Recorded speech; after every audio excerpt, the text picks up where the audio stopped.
Primero, buenas tardes y daros a todos la bienvenida, agradeciéndoos que una vez más compartáis con nosotros esta tarde del mes de noviembre, que está siendo climatológicamente tan variado. Y, y que además os agradecemos doblemente porque la oferta es tan grande que casi tenemos que competir con los amigos para poder elegir las fechas. Entonces, es estupendo que nos hayáis dedicado un ratito más aquí a las sesiones de la EM y justo esta tarde para una sesión más del ciclo que abrimos en septiembre sobre educación. Nos visita nuestro querido amigo, nuestro sociólogo de cabecera, que no le vemos con la frecuencia que quisiéramos, pero aquí está esta tarde con nosotros, Rubén Díez, que forma parte del claustro de la EM desde el inicio y que aprovechando que íbamos a hacer un ciclo sobre educación, pues le pedimos que nos hablara sobre uno de los temas que seguramente él conoce bastante. Y nos va a hablar sobre, según habréis visto en la invitación, causas y consecuencias de la expansión educativa. Rubén es sociólogo, es doctor en sociología y licenciado en sociología, o sea que es sociólogo puro y duro. Y durante toda su experiencia universitaria hubo un tiempo en que lo pasó en la Facultad de Educación, ¿verdad?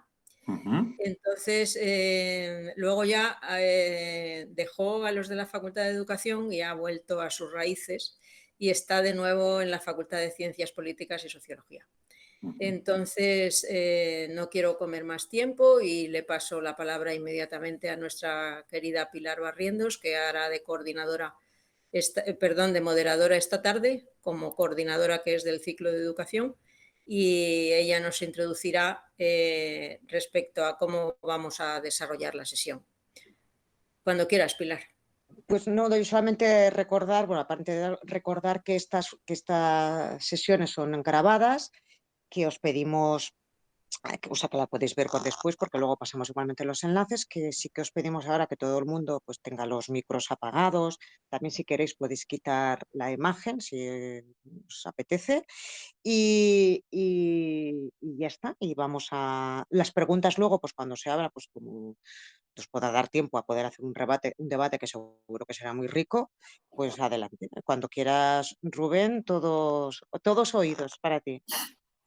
Bueno, pues nada, vamos a empezar. Lo primero, muchísimas gracias por invitarme, Pilar y Aurora. Es un gusto poder compartir con vosotras, aunque sea un ratito. Y la verdad que siempre tengo un muy buen recuerdo de cuando tenía más contacto y más asiduo con el grupo y con la gente que ya no nos acompaña en el grupo. Pero bueno, sigamos con estas conferencias que además yo muchas veces no me puedo conectar porque no tengo tiempo, pero los temas que tratáis están muy bien y los ponentes son muy buenos y de mucha altura. Así que bueno, vamos a ver si os parece bien lo que traigo hoy, si os gusta y si veis que me enrollo mucho, pues me cortáis. Tú, Pilar, no te cortes, ¿vale? Bueno, ¿qué es lo que vemos aquí? Vamos a hablar de la expansión educativa. Este gráfico, por ejemplo, muestra muy bien a qué nos estamos refiriendo con la expansión educativa. En el fondo hablamos de la institución educativa, de la educación, pero que remite en su base a tener, en un principio, gente alfabetizada, ¿no? Y si, por ejemplo, nos centramos en este gráfico, que es una serie temporal sobre población mundial alfabetizada y no alfabetizada, y lo vemos durante los 200 últimos años, pues podemos ver que cuando comienza, podríamos, de forma, los orígenes primigenios de la sociedad moderna industrial, vaya por 1800, pues cerca del 9 de cada 10 personas pues eran analfabetas, ¿no? A nivel mundial. Todo eso, pues como veis, ha dado un giro radical en los últimos 200 años, sobre todo a partir de la segunda mitad del siglo XX. ¿Okay? Fue un descenso paulatino del analfabetismo y tenemos ahora a nivel mundial un amplio porcentaje de gente que ya sabe leer y escribir. Pero bueno, nosotros no nos vamos a quedar en esto, vamos a ir un poquito más allá porque vivimos en sociedades más complejas en el que ya no se trata solo de saber leer y escribir. Los sistemas educativos son una cuestión central y básica, al menos a nivel histórico, en dos grandes procesos.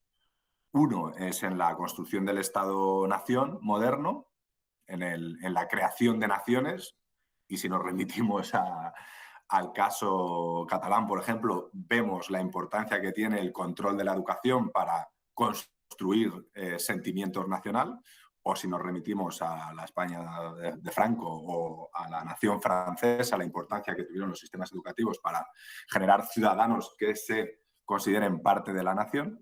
Eso por un lado, que sería un poco en el orden político el papel que ha jugado la educación en la conformación del Estado-Nación, pero luego hay otro elemento clave que también explica de alguna forma la expansión educativa, y es los procesos de industrialización y de modernización de los sistemas económicos en las sociedades occidentales, ¿no? Occidentales y no occidentales, porque siempre hay un prerequisito, y es que necesitas mano de obra cualificada que te permita producir y distribuir bienes. Si tú no tienes instituciones educativas que te permitan formar mano de obra, no vas a poder desarrollar económicamente un país. Entonces, esas serían como dos grandes causas a nivel histórico o en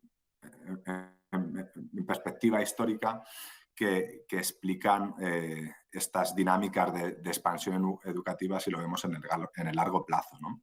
Por ejemplo, en este gráfico abarca desde los años 70 con proyecciones hasta 2050, pues incluso países que están en vías de desarrollo, o más empobrecidos o que no tienen sistemas de producción y distribución de bienes, de productos y servicios más modernos, pues la proyección es, por ejemplo, Chad, Nepal, India, Laos, Nigeria, que también el nivel educativo se vaya incrementando. En países como el Reino Unido, Alemania o Estados Unidos, cuyos procesos de industrialización fueron más tempranos y fueron pioneros, pues los niveles educativos de por sí ya eran altos pues, desde los años 70, ¿no? Pero hay una tendencia a converger, ¿no? Hacia la convergencia al margen del punto de partida de cada uno de los países. Por ejemplo, esto mismo lo podemos ver en este otro gráfico, ¿no? El porcentaje de gente que pasa o que se matricula en escuela primaria. Bueno, pues claro, en muchos países es el 100% porque la educación comienza a hacerse obligatoria. O sea, no es solamente un derecho, es que es una obligación, es un deber. En España, por ejemplo, la educación, con la Ley General de Educación, me parece en el año 70, se convierte en obligatoria hasta los 14 años y luego un poco más adelante, en los 80, con la ley, yo creo que saca el Partido Socialista, pues se amplía hasta los 16 años. Esto es importante porque de alguna forma la educación obligatoria es un mecanismo igualador clave de nuestras sociedades. Es cierto que ahora hay unas críticas muy potentes a la idea de la meritocracia, de la desigualdad de oportunidades educativas existente, pero si lo cogemos en perspectiva histórica, quizás la herramienta o el mecanismo que más ha hecho por la igualdad es los sistemas de educación obligatoria. Es decir, independientemente de tu sexo, de tu raza, de tu origen familiar o de tu clase social, por narices vas a pasarte 14 o 15 años dentro de un sistema educativo, ¿no? Otra cosa luego son las desigualdades que existen por tu origen familiar o por tus capacidades o por el rendimiento o por el tipo del colegio al que acudes, etcétera, etcétera, etcétera. Yo, por ejemplo, si hablamos, cuando hablamos de igualdad entre hombres y mujeres, no hay nada que haya hecho más por eso que algo tan natural ahora ya para nosotros como que por narices hombres y mujeres van a pasarse en el sistema educativo 15 años, ¿no? Entonces es un mecanismo igualador muy potente, aunque tenga fallas o matices o cosas que arreglar o cosas que mejorar o reformas que introducir, pero per se lo es, ¿no? Bueno, y en las sociedades modernas industriales, al fin y al cabo, existen otras pequeñas cuestiones que harían también de impulsoras o de motivadoras de esta expansión educativa. Y es que progresivamente el coste de la educación se ha ido disminuyendo, ¿vale? ¿Por qué? Porque es una herramienta clave para los estados, de modo que el coste para las familias es cada vez menor. Aunque es cierto que hay mucha gente, muchas organizaciones que pueden hacer dinero con el tema de la educación, pero si lo ponemos en perspectiva, el coste de estar educado en la actualidad es mucho menor, tiene muchas menos implicaciones de lo que era en el pasado, ¿no? En las sociedades tradicionales. Y por otro lado, hay otra idea que es clave y es el cambio de las expectativas individuales de los estudiantes y de las familias. Porque se sabe que estudiar renta a largo plazo. Si cogemos las tasas de desempleo por nivel educativo, se ve claro que los porcentajes disminuyen según incrementas el nivel educativo. ¿Que eso es matizable en épocas de crisis económica? Sí. ¿Que hay disparidades regionales? También. ¿Que hay familias que lo tienen más difícil que otras? También. Pero si coges los grandes números, a mayor nivel educativo, menos tasas de empleo, mayor creación de riqueza. Ahora lo veremos eso con algunos datos de España a nivel regional, ¿vale? Bueno, vamos a ver aquí unos datos sobre cómo se ha expandido o cómo se ha ido expandiendo la escolarización en la educación terciaria en algunos países europeos, para que nos hagamos una idea de cómo ha ido evolucionando en las sociedades industriales avanzadas y fijándonos un poquito en España.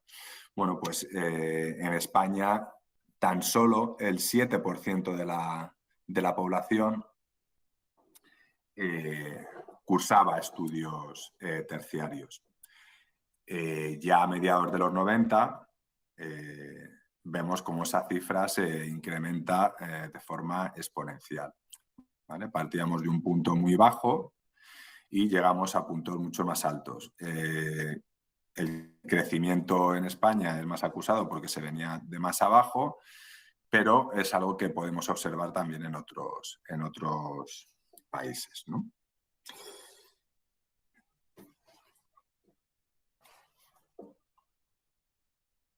Aquí hay unos datos muy interesantes. Si introducimos también diferencias por sexo, ¿no? La brecha de género, como lo queramos llamar, ¿no?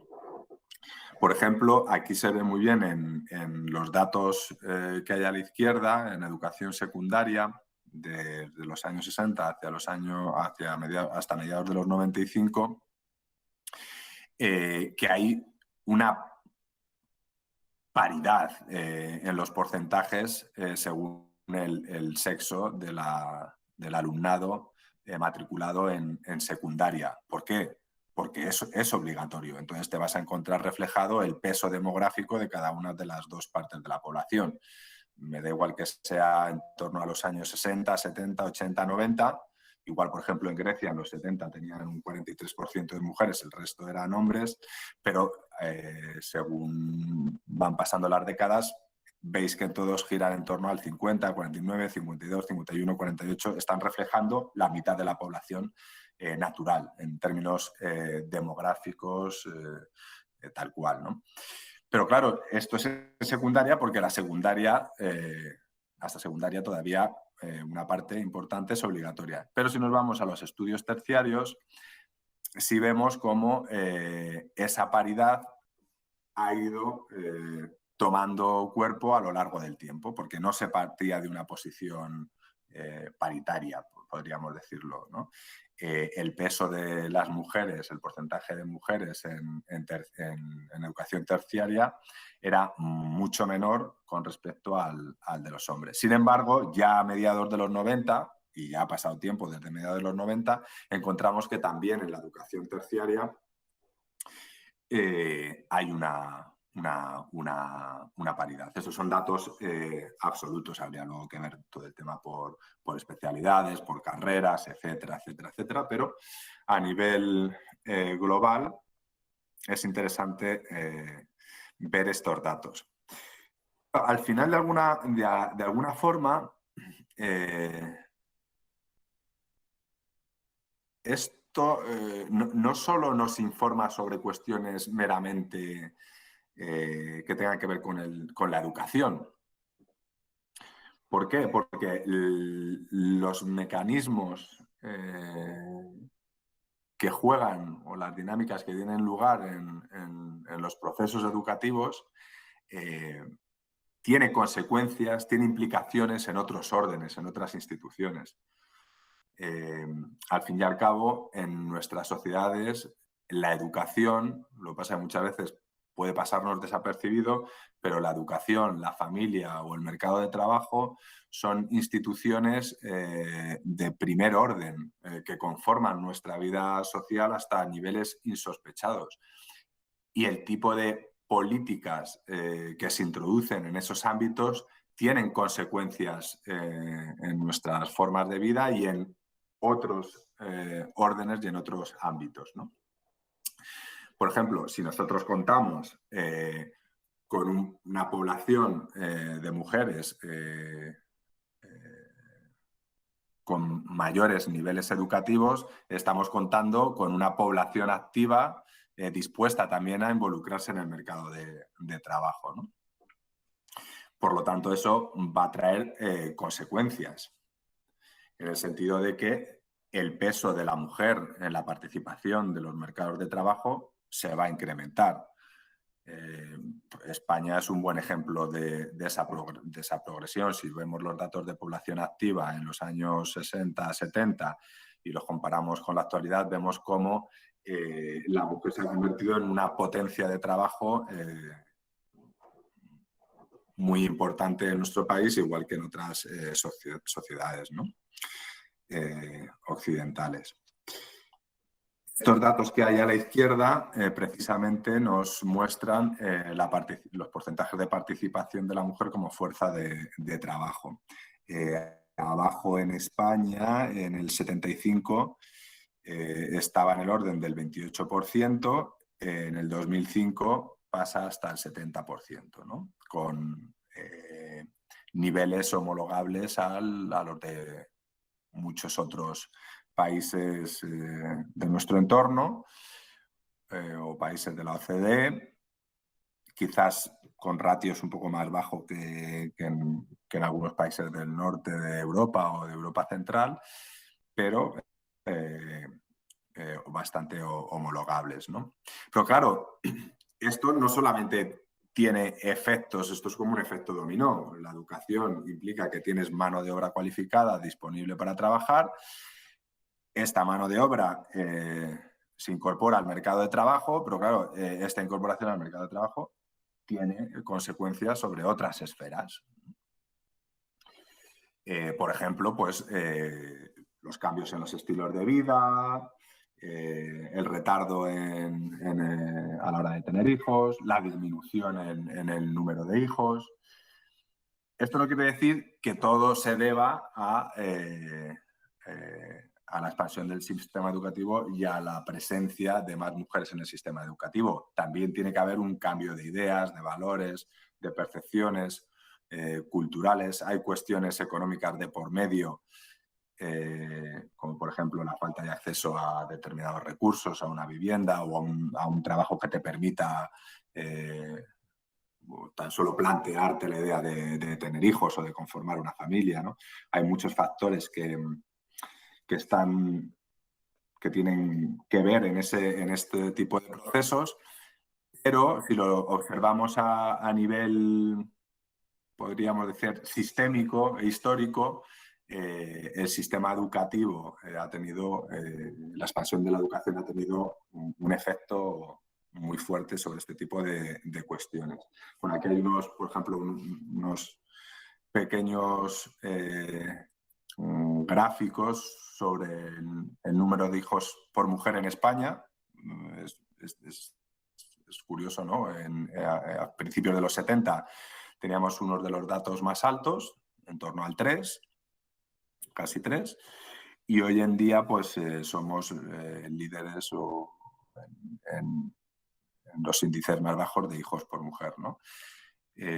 Claro, aquí hay otro tipo de cuestiones que están jugando también una importancia clave a la hora de explicar esto, que tiene que ver, pues, lo que decíamos antes, con las oportunidades de vida, los cambios de mentalidad, la forma de ver el mundo, la pérdida de peso de los valores religiosos o tradicionales en nuestro país, un cambio generacional, un cambio de valores muy acelerado, que es muy interesante de estudio en nuestro país, ¿no? Por ejemplo, un país que la ley de divorcio se legaliza, me parece, a mediados de los 80, en el 85, que los temas que tienen que ver con el aborto han generado también mucha conflictividad y muchos puntos de vista diferentes, pero luego, sin embargo, en pocos años fue el tercer país de la Unión Europea o pioneros en legalizar el matrimonio homosexual, ¿no? En España también ha habido un cambio de valores muy acelerado que es muy interesante y que es un caso de estudio, es un caso bastante atípico, yo creo, en el cambio social de las sociedades occidentales, porque los cambios culturales suelen tener lugar de forma más calmada o más paulatina, ¿no? Sin embargo, en nuestro país ese cambio de valores ha tenido lugar en casi el paso de una generación a la otra, ¿no? De los hijos de la posguerra a los hijos de esos niños de la posguerra, pues el cambio generacional y ahora ya ni que hablar. Y bueno, luego está este otro dato, por ejemplo, la edad media del primer hijo, que también se retarda, ¿no? Es una tendencia general en muchos países, pero en España en particular también es muy, muy acusada, ¿no? Bueno, no sé si tenéis alguna pregunta o las dejamos para el final. Voy a centrarme ahora en algunas cuestiones que tienen que ver más con el caso español, ¿no? Bueno, este gráfico es muy, muy interesante, ¿no? Muestra la progresión del nivel educativo en España, de los diferentes niveles educativos en España, medidos con las variables sin estudios, primaria, secundaria y estudios terciarios, desde los años 60 hasta el año 2010. Pues bueno, si en los años 60 teníamos que el 15% de la población adulta no sabía ni leer ni escribir, y el 94%, en torno al 90%, no había ido más allá de la escuela primaria en los 60. ¿No? Y solo no llegaba ni al 5%, no sé cuánto será, pero 3-4% la población que tenía algún tipo de formación superior. ¿De acuerdo? En el fondo esto, y sabemos que el proceso de modernización económica de alguna forma es algo que impulsa el propio régimen de Franco a partir de los tecnócratas y partiendo del supuesto que manejábamos al principio, lo primero que se necesita es mano de obra cualificada para poder poder atender las fábricas, modernizar el país, la movilidad social, crear tejido industrial, y eso se ve reflejado en cómo se incrementa durante ese proceso de industrialización, sobre todo la educación secundaria, ¿no? Decae la educación primaria y lo que cobra mayor protagonismo es la educación secundaria, y paulatinamente, poquito a poco, también los estudios terciarios, ¿vale? De modo que hoy en día el analfabetismo es poco menos que inexistente, ¿no? Más del 70%, podríamos decir, a ver, tiene al menos educación secundaria, algún tipo de educación secundaria, y en torno al 20%, más del 20%, tiene estudios terciarios. Esto es una mejora del nivel de formación medio, pues muy, muy importante, ¿no? Por ejemplo, si lo vemos, es un indicador muy básico, a ver si lo tengo por ahí, bueno, a ver, este indicador es muy interesante porque lo que hace es sumar el número de años que la gente está escolarizada en el sistema educativo. Pues si en 1960 la media de años que una persona se tiraba en el sistema educativo eran 4,7 años, en 2011, y ya han pasado 10, la gente de media se tira 10 años metida en una institución educativa de media, ¿vale? Pero bueno, antes de eso vamos a ver este otro gráfico que es bastante interesante, porque lo hace también comparado con la media de la OCDE, y se observa como el nivel educativo nacional pues mejora mucho, aunque no se alcanza la media de la OCDE, ¿vale? Pero en 2010 ya está cerca de ese promedio, ¿vale? Esto es de educación secundaria, pero no universitaria, ¿vale? Y si nos vamos a educación universitaria, también hay un avance muy, muy importante, pero el avance es más lento y todavía no se converge con esa media de la OCDE en torno a 2010. Habría que actualizar habría que ver estos datos. Luego os doy la bibliografía de los autores que han hecho estos datos, porque estos datos no son míos. Okay. Y bueno, ya para ir terminando, para no marearos con muchos datos, porque aquí de lo que se trata es de dar una visión general a grandes rasgos, que luego, pues, si queréis, nos permita conversar un poco. Este indicador que se construye de la media de años, años medios de formación normalizados, se llama el indicador, viene muy bien porque permite comparar entre regiones, ¿no? Pues voy a poner el gráfico. Bueno, lo que hacen estos autores desde la fuente, normalizan y utilizan la media base como 100, y entonces se puede observar la disparidad que existe entre comunidades en el número de años de formación normalizados, ¿vale? La columna de la izquierda es referida a 1960 y la columna en negro de la derecha es la referida a 2011, ¿vale? Pues si en 1960 la media era 4,70 y en 2010-2011 era 9,79, ¿vale? Pues eso es lo que nos refleja la barra media, la fila media que existe en torno al 100. Y entonces, cada comunidad nos muestra cuánto se aleja, o por arriba o por abajo, de esa media de 4,70 a 9,79 en 1960, 2011, en cada una de las comunidades. ¿Qué es lo que nos permite ver este gráfico? Pues bueno, que con pocas excepciones, Madrid, Cataluña, País Vasco, Asturias, Navarra, la mitad norte del país, pues se han situado tanto en los años 60 como en la actualidad, en los años más recientes, por encima del nivel educativo medio o en su entorno, ¿vale? Tanto al inicio como al final. Pero hay una cuestión curiosa y es que esas diferencias, aunque existen, tienden a minorarse, que es lo que refleja las barras en negro, ¿vale? Es cierto que en el sur y en el levante los datos están por debajo de la media.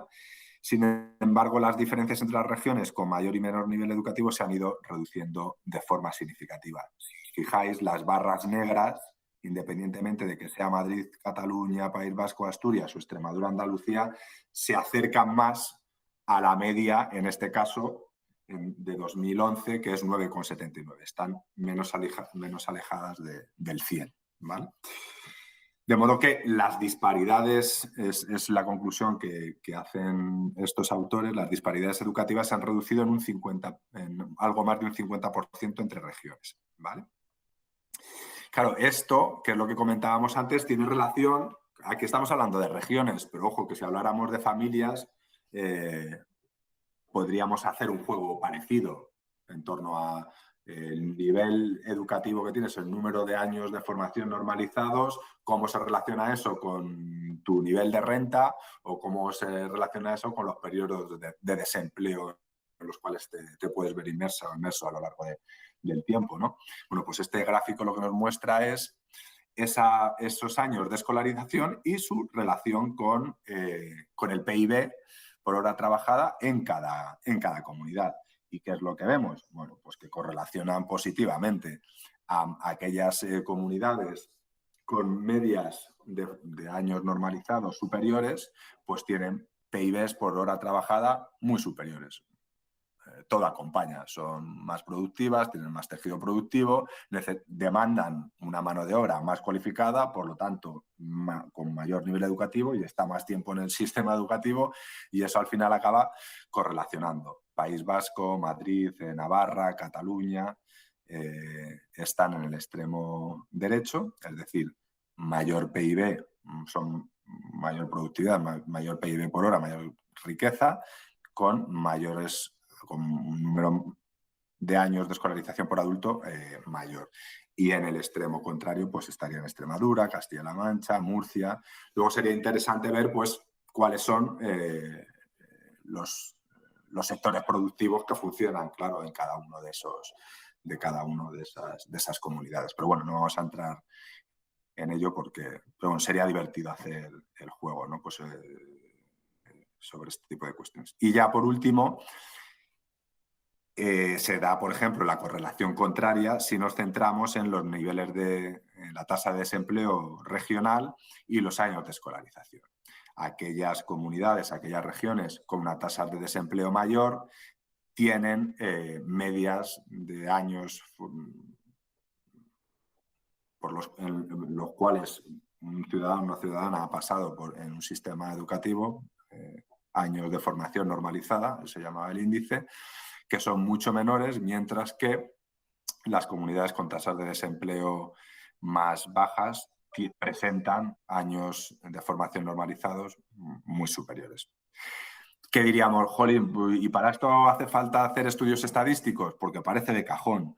Bueno, pues sí, hace falta, porque hay que hacer el gráfico para verlo de forma clara y nítida, porque si no muchas veces podemos estar hablando, sí, sabemos que la cosa va por ahí, pero para hablar con propiedad en muchas ocasiones un buen estudio de economistas, de sociólogos, de estadístico, pues te permite ver muchas cosas. Y eso es lo que hacen pues gente. Yo en realidad lo que os he contado son estudios que hacen otras personas, ¿no? Luego ahí está la interpretación o los matices que nos apetezca introducir a cada uno, pero los datos son de Leire Salazar y de Ángel de la Fuente y de Rafael Domenech, ¿vale? Son gente muy, muy buena y de mucho prestigio, que luego permiten pues, establecer debates y aprender sobre este tipo de cuestiones. Y no solo eso, que es también muy relevante, la posibilidad de desarrollar políticas públicas encaminadas por ejemplo, a la lucha contra la desigualdad, intentar que las tasas de abandono no sean tan altas. También, no sé, y ya con esto acabo, y por aterrizarlo en algún tema, y no sé, por ejemplo, tú, Pilar, que has tenido experiencia luego concreta en las instituciones educativas, todos estos datos tan macro, históricos, sociológicos, que aun siendo muy empíricos, son muy teóricos también, cómo se aterrizan luego en la cotidianidad y en las problemáticas que existen en el día a día con el alumnado, con el estudiantado, con los profesores, las profesoras, etcétera, etcétera, y las familias, ¿no? Bueno, pues aquí lo dejo para no enrollarme mucho más. Espero que sirva un poco de base pues, para lo que os apetezca o nos apetezca comentar. Pues como siempre, muy interesante, Rubén, ya lo sabes. Y yo tal como ibas diciendo datos, iba pensando yo en mis datos propios, claro, no por... Bueno, hay una cosa que necesitaba primero preguntarte. Cuando hablas del terciario, yo imagino que te refieres a la educación posobligatoria, es decir, toda la que puede englobar tanto formación profesional como universidad, ¿no? Todo lo que es la Eso es. posobligatoria. Vale, Eso es. vale. Lo digo por si hay gente que no lo sabe, que hay gente que asume siempre que la terciaria puede ser solamente universidad. No, No, la posobligatoria, vale. Pues ya claro, está. ahora los grados medios y grados superiores también se llaman grados. Son grado medio, grado superior y grado universitario, pero son grados los tres. Por esto. Yo lo digo, o sea, formación es lo que se dice formación posobligatoria, que es la de esto. Pues mira, yo la primera referencia lo primero de los datos que estaba mirando es, tiene mucho que ver, yo que sí que me conozco mucho todo lo que es la evaluación PISA, tiene mucho que ver muchos de los datos que tú me decías. Por ejemplo, hay una correlación directa, y eso se ha visto en PISA, no os lo digo yo, dicen los que saben mucho. Hay una correlación directa entre el nivel de estudios de las madres y el nivel que se puede obtener en PISA, con lo cual, en según qué momentos, pues es aquello que se dice que tienen que ir encaminadas muchas políticas pues pues, incentivar, vamos a decirlo así, todo lo que es la formación de las mujeres. ¿Y esto por qué lo digo? Lo digo porque yo creo que muchos de los datos que tú has dicho he visto que son algunos de 2010, 2011.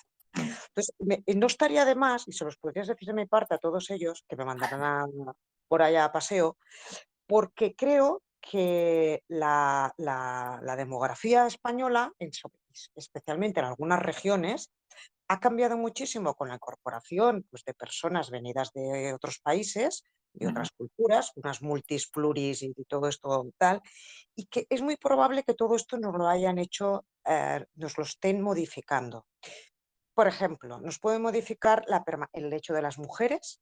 ¿Por qué? Porque es una cosa que tú puedes comprobar en los institutos, en según qué culturas, que si hay 4 hermanos en el instituto y uno de ellos es chica y la madre ese día está enferma o tiene que acompañar a otro hermano, el que va a hacer campana va a ser la chica, ¿vale? Es decir, las mujeres en según qué culturas están ahora, siguen siendo las que más absentismo van a tener, porque una cosa es el absentismo y otra cosa es el abandono escolar. Son dos cosas muy diferentes. El absentismo se puede producir a partir de 3 años ya. Bueno, no, pues no porque no es obligatorio, a partir de los 6. Y otra cosa es el abandono escolar. Entonces, entre mujeres es mucho más fácil, y según qué culturas, lo que es el abandono escolar. O sea, que sería muy, muy importante, creo que, analizar todo esto. Todo esto cómo lo va a cambiar, porque estoy convencida de que cambiará este mapa. Y después a mí me da la sensación, cuando te leía, estaba pensando entre mí, qué pena que me doy a mí misma y a todos, vamos a decirnos, o sea, nos dejaron ir a la escuela, es un resumen, a ver qué te parece. O sea, parece que y lo de que no hayan alfabetos, eso lo dirás tú, porque junta letras hay tropocientos mil, O sea, vaya, o sea, esto, vamos, hay muchos. Nos parece que nos enseñaron o nos mandaron a la escuela porque les salía barato en vez de tener tutores, pues yo imagino que debía de ser para que si el capataz o quien fuese daba una orden que no se pudiese entender, ¿no? Y era más cómodo, ¿no? Pues si estabas en el trabajo industrial, ¿no? Y ahora da la sensación de que nos manda, creo, de que nos puedan mandar a la escuela porque quieren que tengamos una cultura digital para consumir. Entonces es más importante aprender a comprar por internet, ¿no? Porque así tienes nuevos consumidores. Es decir, que no sé si la educación está encaminada a tener, resumo, a tener cultura o a tener consumidores o trabajadores de algo, ¿vale? Y ahí lo dejo, te contesto y ahora ya abrimos para todos los demás, que seguro que serán muy interesantes.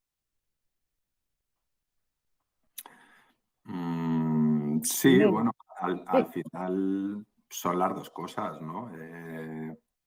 La relación entre cuestiones materiales económicas y cuestiones culturales, en muchas ocasiones las separamos porque necesitamos separarlas para observarlas en aislado, pero las dos conviven.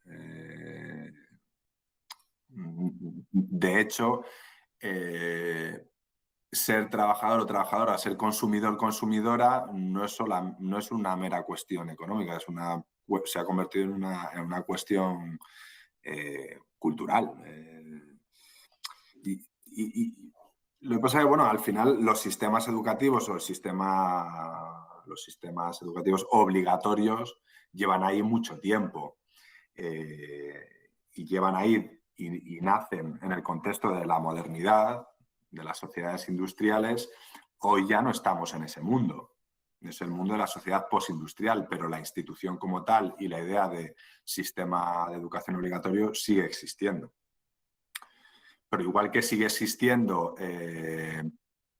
la institución de la prisión o la democracia constitucional, que nace en la modernidad y en la sociedad y en el paso de las sociedades tradicionales a las modernas e industriales, pero ya no estamos en esa etapa. Entonces son instituciones que experimentan cambios, conflictos y que necesitan quizás adaptarse a nuevas situaciones. Introducir reformas, pero claro, introducir reformas encaminadas ¿a qué? ¿Qué es lo que tú dirías? A tener una población adormecida que se convierta en meros consumidores a la orden de gobernantes populistas, o tener población realmente formada que piense de forma autónoma. Y por eso las políticas, las leyes educativas generan tantísimo conflicto, porque lo que ahí se gestiona tiene consecuencias muy importantes, claro.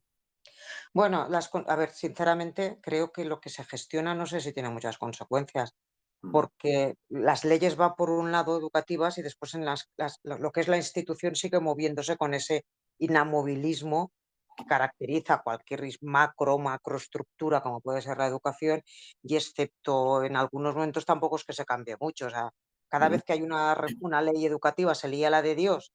Me refiero en cuanto a críticas, que si esto, que si lo otro, no, y tú piensas, pues si es que el manual de geografía nadie lo va a cambiar. ¿Tú crees? Sí, yo estoy convencida, porque, entre otras cosas, porque lo he visto. O sea, yo creo porque es que lo he visto. Creo que cambia más la influencia externa de la sociedad, que lo que se produce dentro de la institución, por decirlo así. La institución no cambia absolutamente nada. Aurora, esto me lo he oído decir muchísimas veces. O sea, si nosotros miramos un aula del siglo XVII, ¿no? O de ahora, y miramos un quirófano, no tiene nada que ver, ha habido una evolución enorme. En cambio, en las aulas se sigue produciendo lo mismo. O sea, sigue todo muy igual. No ha habido esos cambios profundos. Y después, con respecto a las gráficas, o sea, tendríamos que hacer una gran reflexión importante, porque si realmente estamos en la media, pues de años escolarizados de la formación, de tal, es decir, ¿no? En todo hemos evolucionado en cuanto a años, en cuanto a la obligatoriedad, es decir, a todo esto.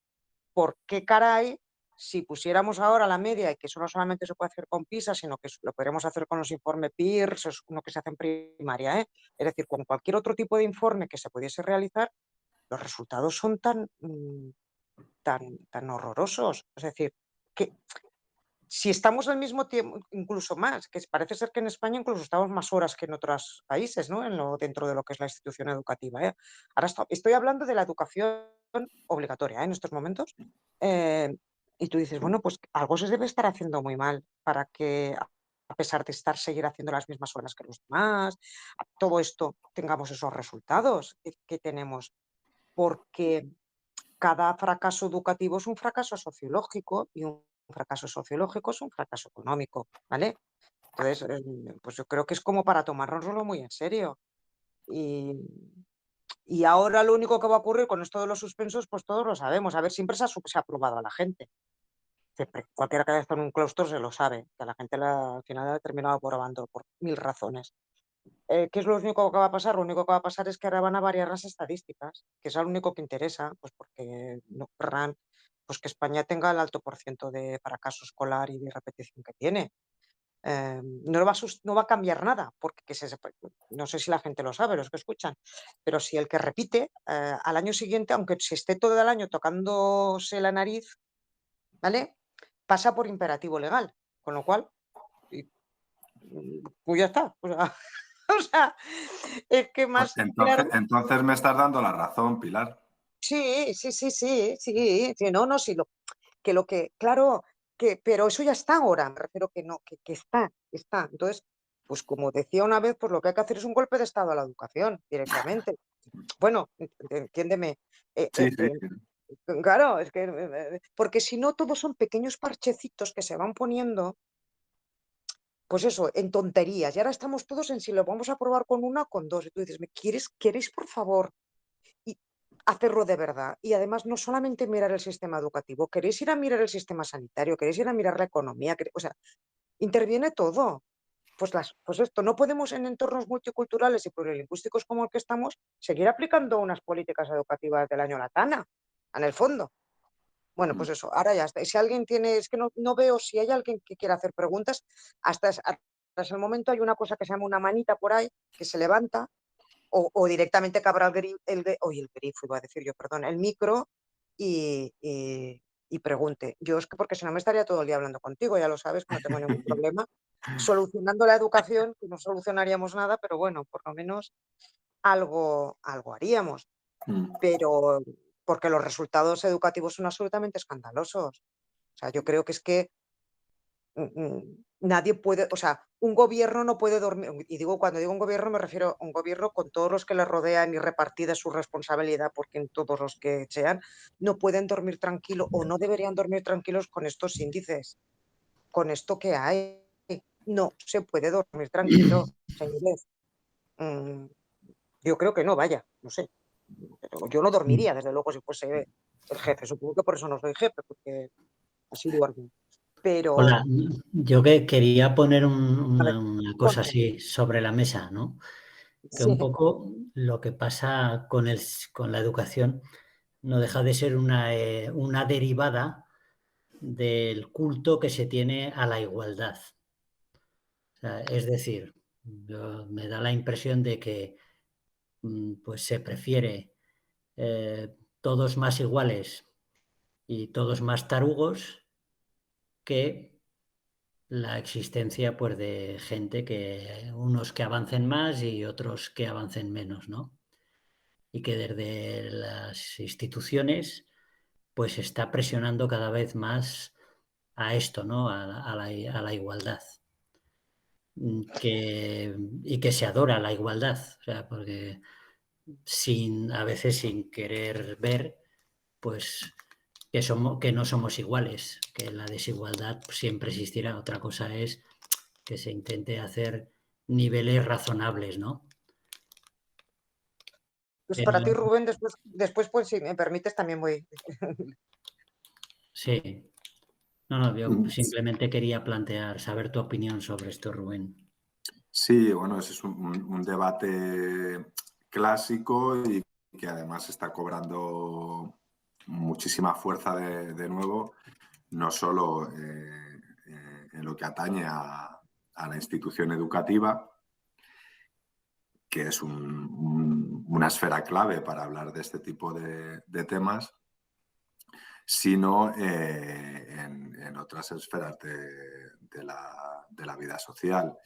Al final, ¿cómo compaginas? En primer lugar, ¿qué entendemos por igualdad? Estamos hablando de igualdad de oportunidades, estamos hablando de implantar la igualdad en todas las esferas de la vida social para todos por igual, estamos hablando de intentar compaginar sistemas en los cuales el mérito, la cualificación dada para el puesto y que requiere desarrollar determinadas tareas sea accesible a quien realmente tiene que ser accesible, pero que todo el mundo tenga las mismas condiciones en igualdad para poder llegar hasta ahí. Bueno, el otro día lo hablaba con un alumno, charlando. Claro, tenemos que ser conscientes de que, y esto puede sonar muy duro, pero en sociedades complejas con millones de habitantes hay un problema de escala y esto lo decía Durkheim, uno de los fundadores de la sociología. El grado de especialización y de división del trabajo es uno de los principales factores que existen para explicar la modernización de las sociedades. Y es que hay mucha diversidad de tareas que hacer y el problema está en qué mecanismo tú utilizas para legitimar que una persona vaya a ser la que barre y conduce el autobús o el metro y otra persona va a ser la que toma las decisiones que te afecten en tu vida cotidiana. No, es que desarrollar los mecanismos para que eso suceda y que sean entendidos como legítimos y que la gente actúe en base a esos mecanismos que nos damos, coño, es muy jodido, es muy complicado, ¿no? Y ahí es donde entran todos los debates sobre la igualdad. También es una cuestión de escala, ¿no? En sociedades pequeñas, igualitarias, pues todos podemos ser más iguales, pero claro, porque hay una división social del trabajo mínima, básica, pero en sociedades complejas como la nuestra es mucho más. Sí, yo lo planteaba esto porque me da la sensación que hay un sesgo muy agudo hacia la igualdad de llegada, cosa que no se dice.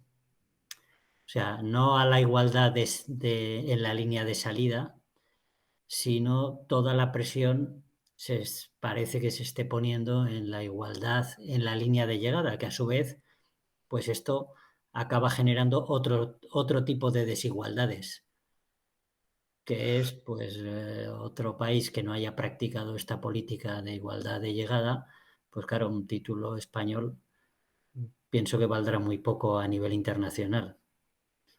O sea, incluso, sobre todo, un título español de algunas universidades públicas. Otra cosa es que aquí en España hay algunas universidades privadas que tienen fama internacional y que el título seguirá valiendo.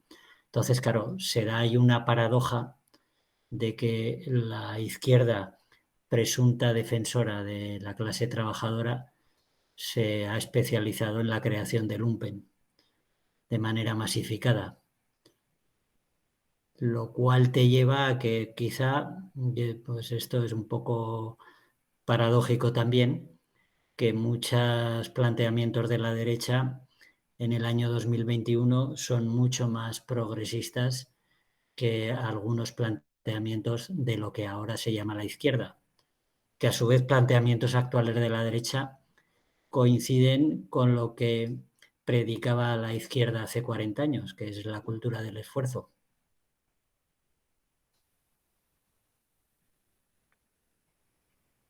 Micro, Rubén. Es un debate de muchísima actualidad. Todas las críticas que hay ahora a esta idea de meritocracia, pues están muy en boga, sobre todo entre determinada parte de la academia progresista o de izquierdas, o como le quieras llamar. Pero claro, una cosa es criticar las fallas que tienen los procedimientos meritocráticos y tal, y otra es o las implicaciones que tiene tu origen familiar sobre tus posibilidades de llegada a determinados puntos, ¿no? Y otra cosa es hacer una crítica total, un propósito de enmienda total a formas de organización que son clave para organizarnos en nuestra vida cotidiana. Sí. Tú no puedes poner a manejar una máquina a alguien que es tu primo porque es tu primo. Es que si no tiene la cualificación y la recompensa adecuada, que es un mecanismo clave de la administración burocrática, vas a tener un problema seguro. Entonces, hay que tener cuidado con esas críticas tan feroces a veces que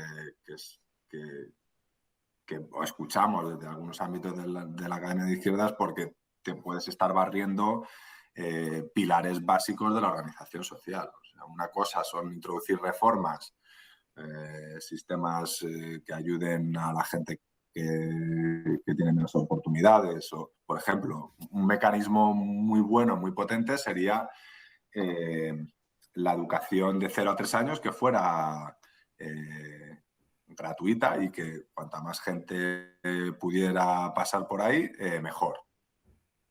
Eso sería un elemento clave, pues está demostrado que al fin y al cabo esos primeros años de socialización en el entorno familiar son clave en tu rendimiento. Si tus padres te han llevado al teatro, hacen los deberes contigo, te prestan atención, la gente los niños y niñas que han pasado por la escuela infantil, esos años de aprendizaje y de socialización en muchas ocasiones marcan más que el nivel económico de los padres. Eso es así. Mira, Rubén, si me permites, yo lo que te añadiría es que evidentemente es cierto, no tiene nada que ver un niño que haya estado estimulado con otro, pues eso, que no haya estado, con lo cual la educación sí que es cierto que debería de permitir que el camino, que luego en el camino se pudiesen quitar un poquito más las desigualdades con las que uno parte. Lo que no puede ser es que, como en eso Juanjo tiene razón, de que aquí se quiere igualar a la gente al final de la carrera, haciendo que todos al final pues ganen la carrera, lleguen a la meta cuando no es así. Entonces, el problema no está en los corredores, posiblemente, sino que tú a muchos de ellos no les has dado ni zapatillas para empezar a correr. Entonces, el organizador de la carrera, por decirlo así, claro, como sabe que no les ha dado zapatillas, ni les ha dado agua, ni víveres mientras que corrían, pues dice, ostras, qué pena, ¿no? Porque claro, y encima ahora tengo que decir que el 40 o el 30% no han llegado a meta, pues oye, vamos a hacer que se los demos a más y así un poco nuestra conciencia queda limpia. Pero aquí yo vuelvo ahora que he sacado lo de 0 a 3 años, que tendríamos que tener una cosa curiosa que tendría mucho cuidado. Y es que aquí tenemos mucha manía en España, al menos en lo que yo conozco, en que todo hacer el currículum. Entonces, yo he visto unos currículums de 0 a 3 años, currículums me refiero de lo que tienen que hacer dentro de la guardería, que es que casi me da un infarto, porque he pensado, a ver, obligación de los niños, ser felices, reír, cantar, saltar, sacarse el moquillo y ponérselo al compañero, o sea, estoy diciendo una burrada. No sé si me entendés lo que quiero decir. O sea, si quieres arreglar tanto que tú dices, no, por amor de Dios, no.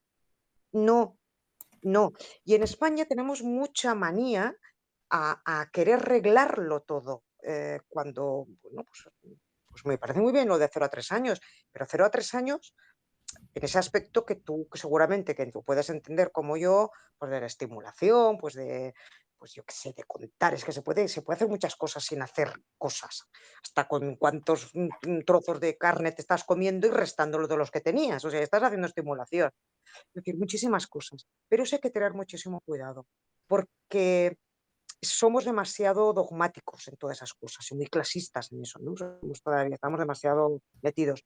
Y después, con respecto a lo otro, que sepamos que yo creo que España es uno de los países, es muy probable que sea uno de los países donde, por mucho que la gente habla, no, yo creo que es uno de los países donde desde más temprana edad, dentro de las aulas, se produce eso que se llama agrupamientos flexibles o de diversidad, o llámalo como les llamas. Uno que se va con el profesor de refuerzo, el otro a la educación especial, el otro grupo flexible de no sé qué, el otro con el grupo de los tutores de iguales a no sé cuántos. Es decir, la cuestión es que desde que nacen ya estás separando y estás marcando diferencias.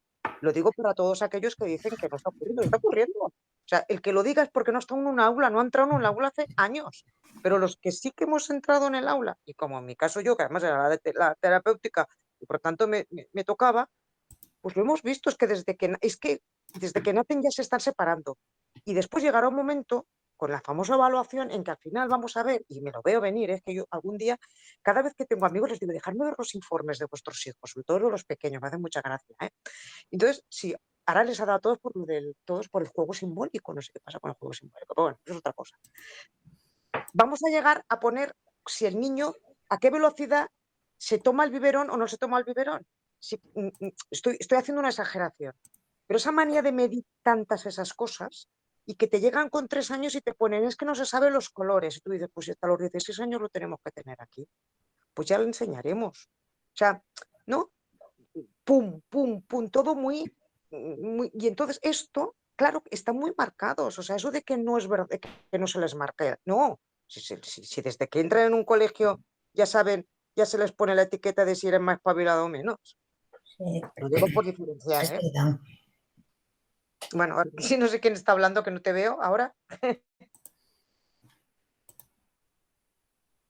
Alguien estaba hablando y no sé quién era, hablaba.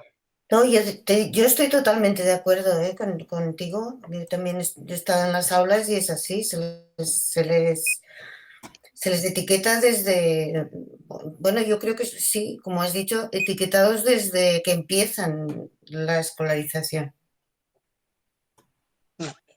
Y eso pues no es es una buena práctica. Exacto. Pues no sé si ya llevamos, son las 8 de la tarde, no sé si hay alguna... Pero, sí, bueno, ya para terminar, Rubén, yo te haría una porque no veo a nadie, pero yo sí que te haría una muy importante porque ahora que en Europa están haciendo, no sé si lo sabes, que en Europa se está haciendo un debate sobre el futuro de Europa y como de momento aún seguimos siendo europeos, parece ser, mi pregunta sería, la pregunta que te haría con tu permiso sería... ¿Qué tendría que hacer España o qué tendría que hacer Europa si pudiese, si tú fueses el responsable de las políticas educativas europeas o españolas? ¿Qué harías para mejorar este carajal que tenemos, por favor? No lo sé. La verdad es que no es mi área de especialización, pero probablemente creo que lo mejor sería intentar replicar las mejores prácticas que se puedan observar en otros países. Porque al final, producción científica y de los propios organismos educativos, en este caso de la propia Unión Europea, a través de PISA, de PIRS, de las 50.000 pruebas que hay empiria suficiente como para poder acometer buenas reformas observando qué es lo que mejor funciona en los países. Eso es así. Pues sí, tienes razón. Mira, además los que hemos estado en clase, bueno, tú también supongo, que los buenos alumnos son dos. Uno, los que, bueno, pues son de por sí, que son de rellenar, o los que saben copiar muy bien. Entonces, si aquí, claro, si aquí no tenemos gente que cree mucho, ¿no? Bueno, que pueda crear, parece ser de los que mandan, ¿eh? Que tiene mucha gente buena. Pues copia, o sea, quiero decir, copia, ¿no? Por lo menos hace el esfuerzo de copiar. Ya que no sabes el esfuerzo de generar, copia, que también sirve si lo que se copia bien, eso sí, copia del bueno. Pues no sé si no, me parece que no hay ninguna pregunta más. Pues Rubén, como siempre, ha sido un placer. Gracias por la bibliografía que nos has comentado, la consultaré. Les dices de mi parte, si tienes posibilidad, que miren estos últimos años, que creo que ha podido cambiar algo ese panorama. La visión de un sociólogo pues siempre es muy importante, porque siempre a veces los que estamos metidos entre las paredes de las instituciones a veces no vemos el de fuera, ¿sabes? El horizonte. Y a todos los demás, pues muchísimas gracias por estar aquí, y hoy despido yo la sesión, o sea que muchísimas gracias. Dentro de poco volveremos con el ciclo de educación y con otros temas, como siempre, que intentamos que sean del interés de todos los que se conectan con nosotros un ratito. Así es que pues, muchas gracias, y Rubén, espero ir pronto a Madrid, que tengas un ratito para esos cafés que hemos dicho ya 2. No me acuerdo de los temas, pero seguro que sacamos algo. Seguro que surgen. Pues muy Bueno, buenas tardes a todos y muchísimas gracias. Bueno, Hasta luego. gracias. Hasta luego. Chao.